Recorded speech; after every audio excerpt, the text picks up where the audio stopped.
Ladies and gentlemen, I speak today as a citizen of 4 nationalities. I am Dr. Patrick Olisanrialike Obuekunie Nandri, a retired medical doctor. I am resident in the United Kingdom. I am, by birth, a native of Aguku Nri, hence, a citizen of Igbo land, and by extension, a citizen of Biafra land, and the geographical entity known today as the Federal Republic of Nigeria. I am also, by the grace of Her Majesty the Queen, and by the law of the United Kingdom, a British citizen. I have spoken recently in a previous video to my Igbo sisters and brothers about my concern in the insecurity and killings in Igbo land, and by extension in Biafra land and the geographical entity called Nigeria. In that message and plea, I called on the present leadership in Igbo land to meet up with Nnamdi Kanu to stop the calamity that is about to engulf Igbo land in particular, and Biafra land and Nigeria in general.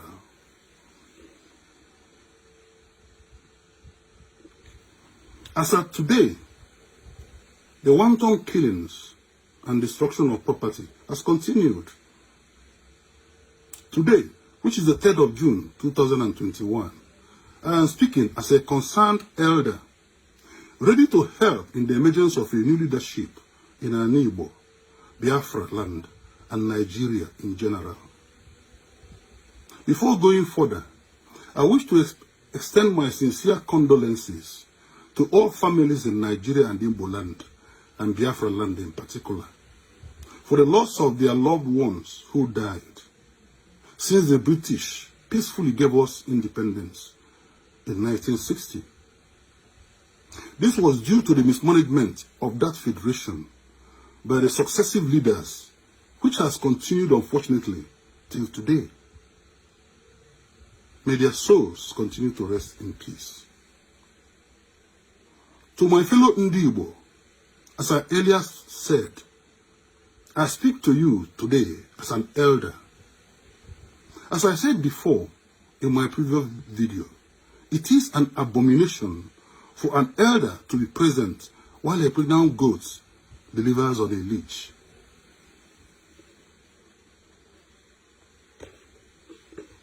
First, let me pay my allegiance to the following people and thank them for their work so far. Chief Nnamdi Kanu, the authentic leader of the people of Biafra land. Professor Anthony Ejiofor Ghana, the President General of World Igbo Congress, who is currently coordinating our political and diplomatic affairs. I urge all Igbo to give them their support, as freedom and happiness in a secure environment is in sight with this change that is happening now. I also call on the people of Udua land to look onto Chief Ayo Adebanjo, the only elder statesman from that Udua land, among a very few who has stood and continues to say and insist that the truth must prevail. I have been watching him. Up to today, he is embittered that we don't want to tell the truth and tackle the fundamental problem, causing problem in Nigeria. To my fellow Igbo and Biafra land and the rest of Nigeria and the whole world, as an elder, I make the following statements. The extrajudicial and terrorist killings, humiliations, and other atrocities committed in Igbo land is completely unacceptable to Igbo. And as it continues to go on today, we can no longer accept it. I therefore ask the terrorist herdsmen remaining in Igbo land to vacate and leave our land immediately. I also urge the commanders of the armed forces of Nigeria to withdraw their forces who are involved in extrajudicial killings and terrorizing of our people. We do not want war in Igbo land, but we are not afraid of one, as we cannot sit idle and be killed by a bunch of terrorists and undisciplined armed forces. The issue of justice, I hope, for these crimes will be sorted out in due course by the normal process of international and local justice system. Ndị Igbo and at home and abroad, especially the youths, have lost totally their confidence and trust to the current so-called leadership, especially the politicians, with the exception of very few in Igbo land. Also, the leadership of Ohanaeze Ndigbo have failed woefully. I am not here to apportion blame, but to seek a new way forward in leadership. Yes, some of them have wittingly or unwittingly been bought over by the haram-headed monster I mentioned in my last message. Others may have been cowed down, afraid or timid to talk and provide good and effective leadership. Yes, this speech may come to most of you as a surprise, but I have decided to act the script in my previous message and reassure Ndigbo that we still have elders and leaders with conscience who are willing to lead and provide appropriate and bold leadership at this time. At this time, we are at a crossroad. We have spoken a lot of grammar in the social media, held a lot of meetings in Nigeria by many stakeholders, but the killings and insecurity continue because many people do not want to say or hear the truth. The major issue continues to be swept under the carpet. This is now the time to act and stop agonizing. I hope in this very immediate future, a new leadership will emerge, especially to replace the ineffective Ohanaeze Ndigbo, and across the entire Biafra land, and hopefully the rest of Nigeria. As inhabitants of this historical territory, we must live in peace, develop and progress as other developed nations. I do hope to join Nnamdi Kanu and Professor Jofo as the third foot of the current stool of leadership to stand effectively and stable to oversee this peaceful process instead of war.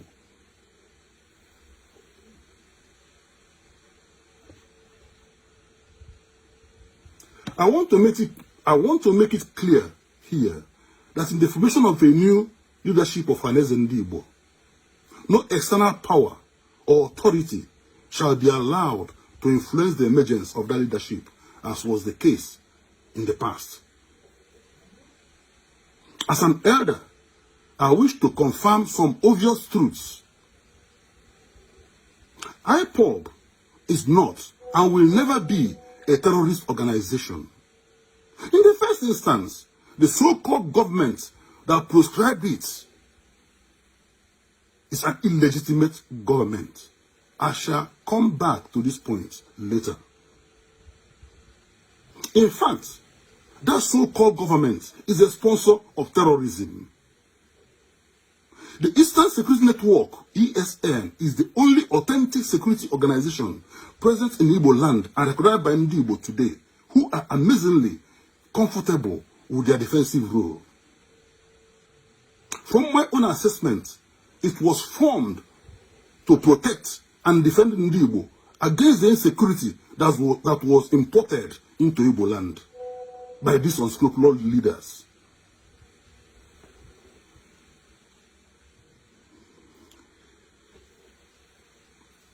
This security network is not interested in killing or terrorizing anybody who is not involved in the killing, terrorization, or humiliation of Ndi Igbo. To my fellow citizens of Biafra land, I wish to urge you to accept fully and support Nnamdi Kanu to help us usher in a new dispensation of governance across Biafra land and the rest of the territory called Nigeria. I can today assure you that this new dispensation shall be based on hope, not fear, true democracy, rule of law, and meritocracy.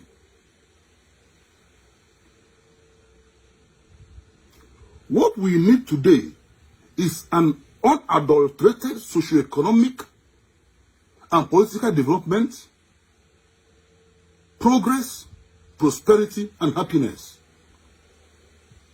We should not be diverted from this goal by the selfish and insensitive politicians under the direction of the hydra-headed monster I mentioned in my previous message.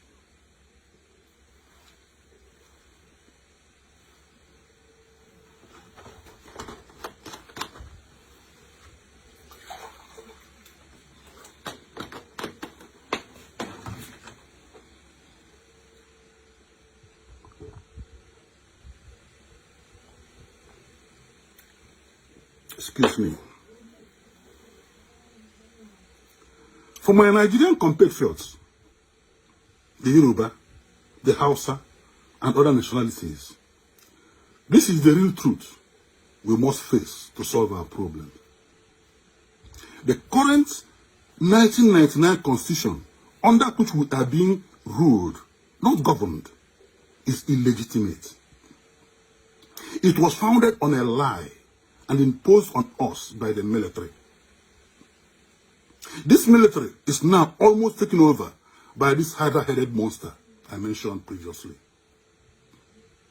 Therefore, all the governments based on this illegitimate constitution are illegitimate and not binding to any lawful citizen and indigene of this geographical entity called Nigeria. Therefore, we do not need any permission from any authority to arrange and meet to dialogue with no attached conditions as to answer two basic and fundamental questions in the formation of a nation of any type of configuration. Should all the nationalities in this geographical entity called Nigeria live as one nation? That is the first question. If the answer is yes, we can then start the second discussion. And that is, what form of fundamental document shall guide the structure and functions of this particular union? What will be the configuration of this union? We must agree to either live together in peace as a nation, or multiple nations tied together in a very weak center because of the accident of our history.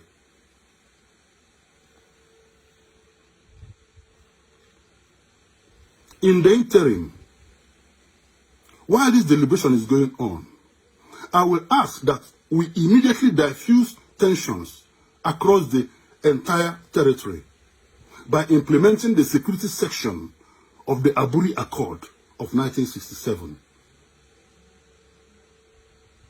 This calls for the establishment of independent regional commands of all the armed forces, including the police, made up of all indigenous personnel of such forces, and under the command of the new regional leadership that will emerge from the people, which is already obvious in the case of Biafra land or the Eastern region. I am calling all Nigerians to come out boldly and support these my peaceful submissions. We have no choice. Please, let us stop killing ourselves to the aggrandizement of a very few of us. And let us stop this hydra-headed monster from taking over the whole Nigeria. Yes, we can. Yes, we can do it. I am calling now also on Chief Ayo Adebanjo, as I mentioned before, an elder statesman who is among the very few Yoruba leaders and elders saying the truth, to organize his own people of Oduduwa land and join us as we move forward. I know there will be many questions raised from this speech, but the answers are there. Trust me, other people and I shall provide them in due course. To my fellow British citizens, our mother, Her Majesty, the Queen, I urge you to join me to impress on Her Majesty's government to wade into this Nigerian problem, as I have discussed, and as is obvious today. Give us your wholehearted support to come out victorious from this problem. A safe, secure, and prosperous new dispensation in this accidental territory called Nigeria will be more beneficial to the United Kingdom than the present one founded on a lie called the Nigerian Constitution of 1999. Finally, I appeal to the government and people of the United States of America, the EU, to please come to our aid and assist us. We, the people, are looking up to you to do so. Please, do not wait for any government invitation.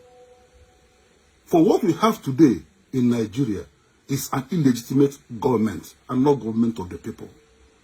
And they are the cause of the insecurity and backwardness in that territory. It is said that a stitch in time saves 9. Please, let us not forget Afghanistan and 9/11 and what that cost the Americans. Please, do not stay quiet and watch this territory called Nigeria turn into another Afghanistan. Thank you so much for watching and listening to this video and my submission. God bless Biafra land. God bless the rest of Nigeria. Long live the Queen.